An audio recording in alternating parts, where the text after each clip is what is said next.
Serangan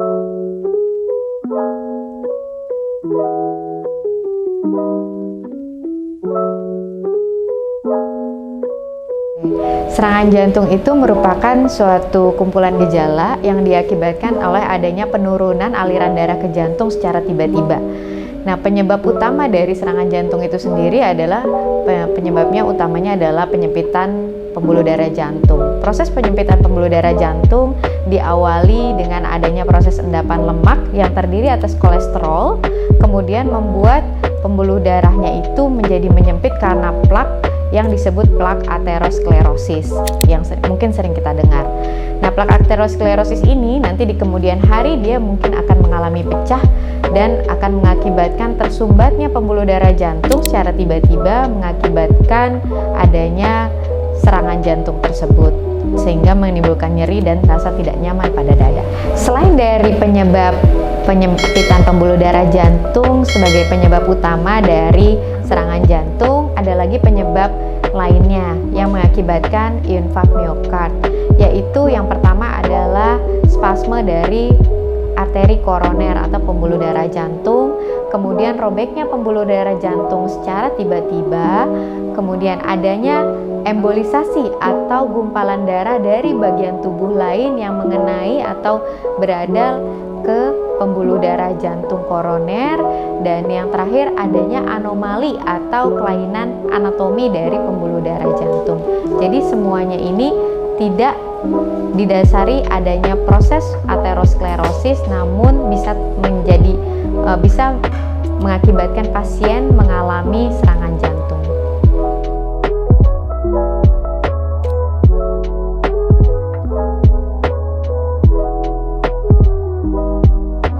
Gejala serangan jantung itu ditandai gejala spesifik yang khas.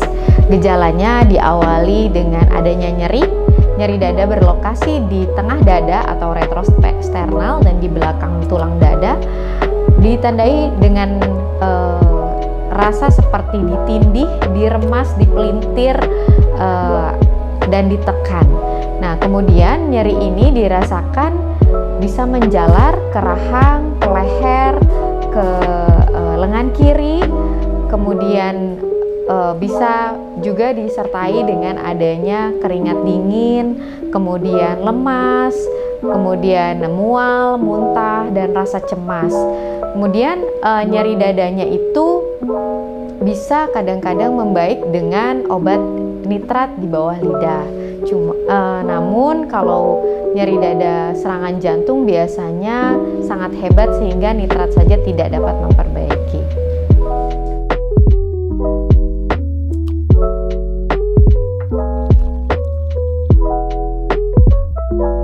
Serangan jantung itu sendiri seperti definisinya merupakan sekumpulan gejala. Jadi kita mendiagnosisnya biasanya dari sekumpulan gejala yang ada pada pasien. Pasien biasanya datang dengan keluhan nyeri dada, retrosternal, kemudian nyeri dadanya seperti ditindih, diremas, terjadi penjalaran, dan pasien ada keringat dingin, mual, atau muntah. Setelah terduga mengalami serangan jantung, biasanya kita lakukan pemeriksaan fisik secara menyeluruh, terutama bagian jantung. Untuk pemeriksaan fisik meliputi tanda vital, kemudian saturasi oksigen, kemudian pemeriksaan pada leher, jugular venous pressure, kemudian pemeriksaan jantung itu sendiri, dan kita harus menemukan juga tanda-tanda komplikasi serangan jantung seperti gangguan irama jantung, adanya kemungkinan dari peradangan pada selaput jantung, ataupun ada tanda gagal jantung. Nah, selain dari pemeriksaan fisik dan secara klinis yaitu gejala, kita biasanya melakukan beberapa pemeriksaan tambahan, yaitu pertama adalah elektrokardiogram atau EKG. EKG ini berfungsi untuk merekam aktivitas listrik jantung saat serangan jantung. Jadi kita bisa menilai apakah terjadi kekurangan oksigen pada jantung dan struktur jantungnya ada perbesaran ataukah dia lokasi-lokasi dari penyempitan pembuluh darah jantung tersebut. Kemudian bisa dilakukan pemeriksaan darah, yaitu enzim jantung terjadi peningkatan atau tidak. Kemudian kita bisa lakukan pemeriksaan ekokardiografi yang dinilai adalah struktur dan fungsi jantung untuk pasien-pasien serangan jantung, dan juga bisa menilai bagaimana pompa jantungnya. Nah, Selain itu, pemeriksaan yang bisa kita lakukan adalah angiografi ataupun kateterisasi jantung. Kateterisasi jantung ini berfungsi untuk melihat anatomi atau struktur dari pembuluh darah jantung koroner dan fungsi dari atau suplai dari aliran darah di pembuluh darah koroner tersebut. Jadi kita bisa nilai sebelum biasanya dilakukan pada pemasangan ring apakah memang terjadi penurunan aliran darah jantung diakibatkan oleh sumbatan yang tadi saya sebutkan. Selain yang disebutkan tadi, ronsen dada atau ronsen toraks itu juga diperlukan pada pasien dengan serangan jantung. Untuk apa? Biasanya kita lakukan untuk menilai secara struktur jantungnya, kemudian adakah komplikasi seperti gagal jantung yang tadi dengan adanya cairan di paru-paru, kemudian kita juga bisa lihat pembuluh darah jantung yang besar, dan bisa melihat struktur di sekitar dada seperti tulang dan lain-lain.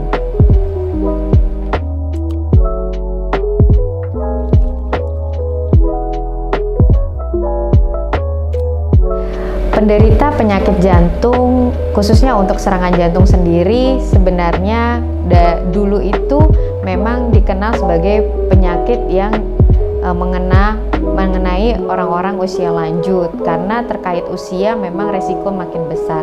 Akan tetapi dengan tren gaya hidup seperti sekarang ini, dengan sindroma metabolik terus meningkat, kemudian hipertensi usia muda juga meningkat, usia-usia di bawah 40 tahun mulai mengalami serangan jantung atau sering kita sebut infark myocardial in young adults. Jadi memang orang-orang usia muda kadang di atas 20 tahun, 20 sampai 25 tahun itu sudah ada yang mengenai serangan jantung. Akan tetapi secara umum untuk penyakit jantung itu bisa dari usia newborn atau bayi baru lahir sampai usia lanjut.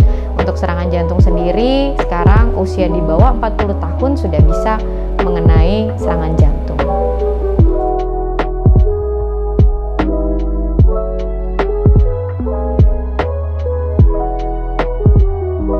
Faktor risiko pasien mengalami serangan jantung ini terbagi menjadi dua, yaitu yang pertama adalah faktor risiko yang bisa diubah atau dapat dimodifikasi, dan faktor risiko yang tidak dapat diubah, jadi sudah melekat pada tubuh pasien dan melekat pada riwayat pasien. Faktor risiko yang tidak dapat diubah diantaranya adalah usia. Usia tidak akan berkurang tapi terus bertambah. Dengan bertambahnya usia akan meningkatkan risiko serangan jantung. Kemudian jenis kelamin. Memang secara penelitian untuk angka kematian maupun angka kejadian penyakit jantung itu untuk serangan jantung lebih sering terjadi pada laki-laki gitu. Kemudian ada riwayat penyakit jantung pada keluarga. Jadi usia di bawah yang dibilang riwayat penyakit jantung pada keluarga, kalau laki-laki di bawah 55 tahun dan perempuan di bawah 65 tahun. Untuk yang dapat diubah, faktor risiko yang dapat diubah artinya kita dapat memodifikasi atau kita dapat berhenti atau kita dapat mulai, itu tergantung dari pasien, seperti merokok, kemudian hipertensi, kemudian obesitas, diabetes mellitus, kemudian sedentary lifestyle. Jadi kalau yang sering malas gerak atau jarang berolahraga itu meningkatkan risiko penyakit jantung. Kadar kolesterol yang tinggi itu juga meningkatkan risiko untuk penyakit jantung.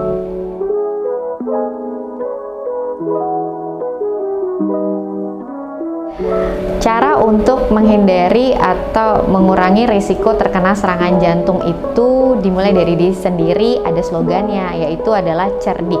Cerdik itu ada singkatannya C, cek kesehatan secara berkala. Untuk pasien sehat boleh melakukan screening atau melakukan pemeriksaan secara berkala, terutama untuk pemeriksaan fisik, kemudian pemeriksaan rekam jantung secara berkala kalau tidak ada keluhan.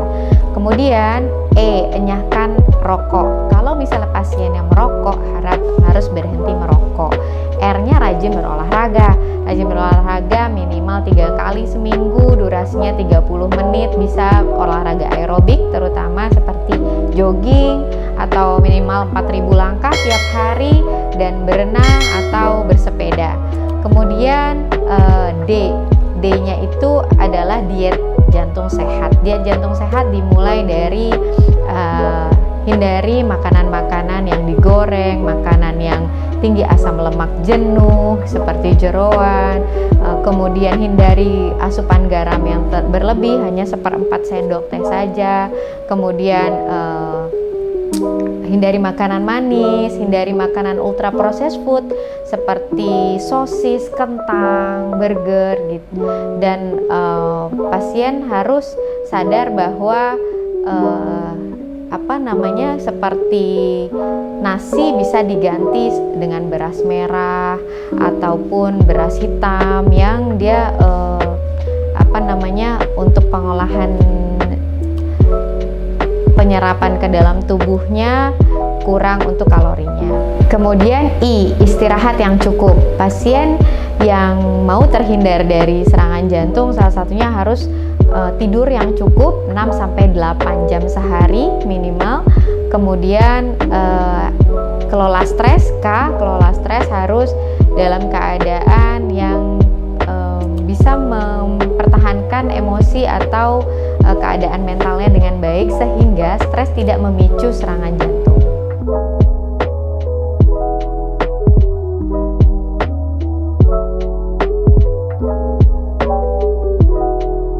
Jika Anda atau keluarga Anda mengalami serangan jantung, yang pertama, jika menemui gejala-gejala yang tadi saya sebutkan, harap langsung segera ke rumah sakit.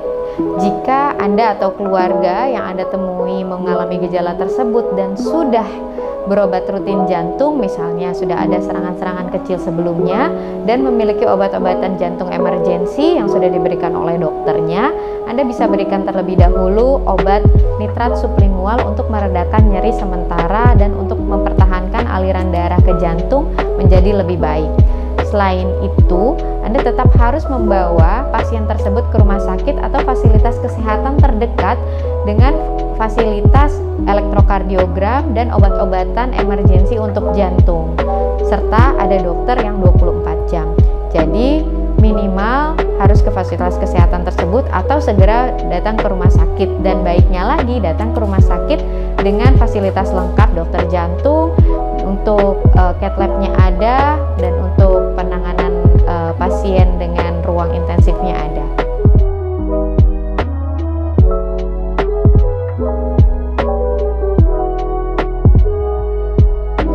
Ya, betul sekali.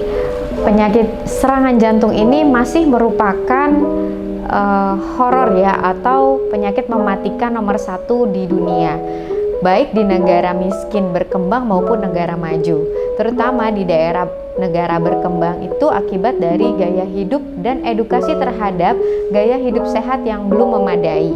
Pun di negara maju, gaya hidup yang seperti diet jantungnya tidak sehat, seperti makan makanan manis, makan makanan ultra processed food, itu mengakibatkan orang-orang tidak luput dari terkena serangan jantung.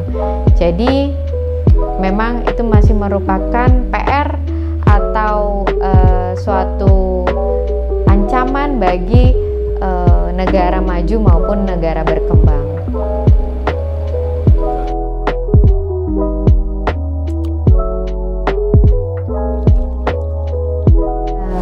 Jika diartikan sembuh itu adalah penyakitnya sudah tidak ada, maka jawabannya adalah tidak.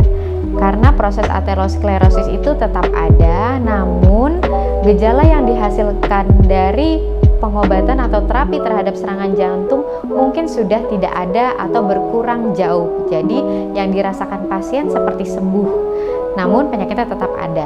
Jika dikatakan sembuh dalam artian penyakitnya tidak ada, maka tidak. Jadi pasien akan tetap harus melakukan konsultasi dan kontrol setiap bulan untuk mengurangi plak aterosklerosis dan mengurangi risiko bocor atau robeknya plak aterosklerosis tersebut, sehingga tidak memunculkan serangan jantung lagi berulang di kemudian hari. Namun pasien bisa merasakan aktivitas lagi seperti semula, itu bisa. Jadi pasien merasa seperti sembuh itu bisa.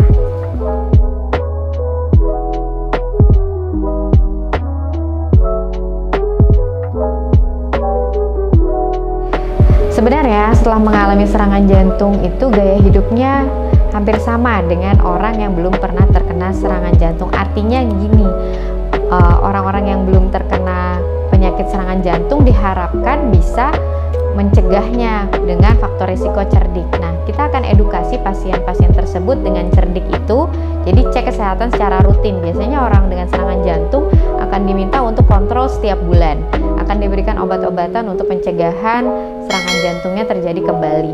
Kemudian yang kedua, tidak boleh merokok, kemudian rajin berolahraga, kemudian diet jantungnya sehat, istirahat cukup, dan tetap kelola stres. Namun ada beberapa penyesuaian pada pasien-pasien dengan serangan jantung. Untuk aktivitas fisiknya itu biasanya kita akan edukasi pasien untuk melakukan rehabilitasi 3 tahap yang dilakukan di center-center dengan dokter jantung dan dokter rehab yang terintegrasi.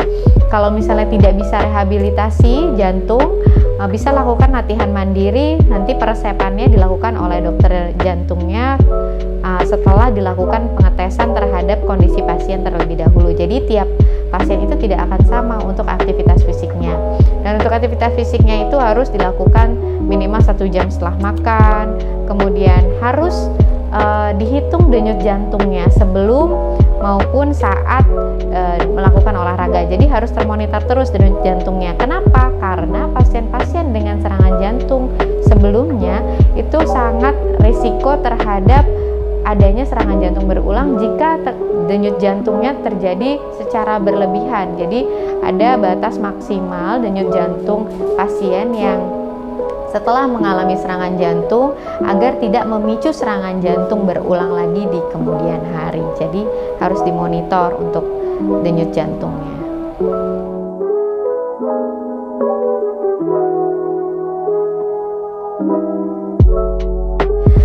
Pantangan atau hal yang harus dihindari pasien yang terkena serangan jantung itu memang berbeda-beda terkait dengan kondisi pasien. Biasanya ada yang kondisinya berat dengan gagal jantung berat atau kondisinya ringan. Jadi pasien sudah bisa aktivitas seperti biasa sebelum serangan jantung. Nah itu akan tetapi secara umum pasien-pasien yang baru terkena serangan jantung, nah dalam 2 minggu pertama itu tidak boleh mengangkat beban lebih dari 5 kg, kemudian mengedan, menarik, push up, kemudian ikut olahraga yang sifatnya kompetisi, jadi ingin menang, yaitu dihindari pada pasien-pasien yang habis terkena serangan jantung.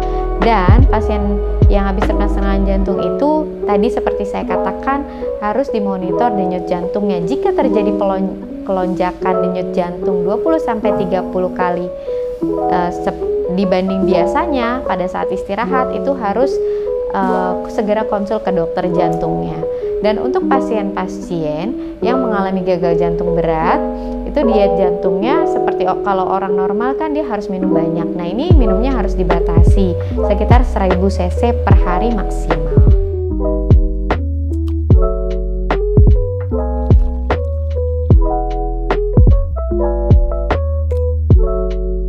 Ini pertanyaan yang memang sering terjadi namun jarang atau sering diabaikan dalam edukasi pasien pasca serangan jantung. Pasien pasca serangan jantung rentan mengalami masalah mental. Ada 3 masalah mental utama yang terjadi, yaitu stres, depresi, cemas, dan stres pasca trauma.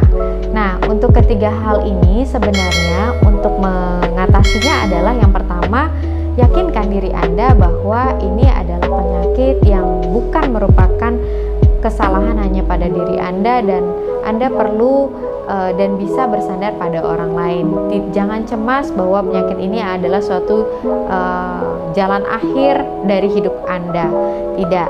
Nah, untuk itu sebenarnya bisa Anda cari jalan keluarnya dengan menemui profesional di bidangnya seperti dokter jantung ataupun dokter kejiwaan ataupun psikolog. Jika Anda belum mau atau belum bisa untuk memulai konsultasi, Anda bisa lakukan beberapa hal yang mungkin bisa membantu. Salah satunya adalah istirahat yang cukup, makan makanan yang bergizi, kemudian yakin bahwa stres emosi ini bisa diatasi atau bisa sembuh, atau Anda bisa terbebas dari stres emosi ini. Identifikasi penyebabnya apa dari stres emosi ini dan coba untuk mendiskusikan dengan anggota keluarga Anda. Cari anggota keluarga Anda yang bisa dijadikan tempat untuk bersandar, atau kalau kerabat yang lain yang bisa dijadikan tempat untuk bersandar. Kemudian Anda bisa latihan olahraga yang sifatnya relaksasi seperti yoga, seperti itu. Jadi itu bisa merilis atau mengurangi stres pikiran Anda jika Anda mengalami kecemasan akibat serangan jantung tersebut. Dan juga Anda bisa sama-sama berkonsultasi dengan sesama pasien serangan jantung yang sudah mengalami perbaikan keadaan.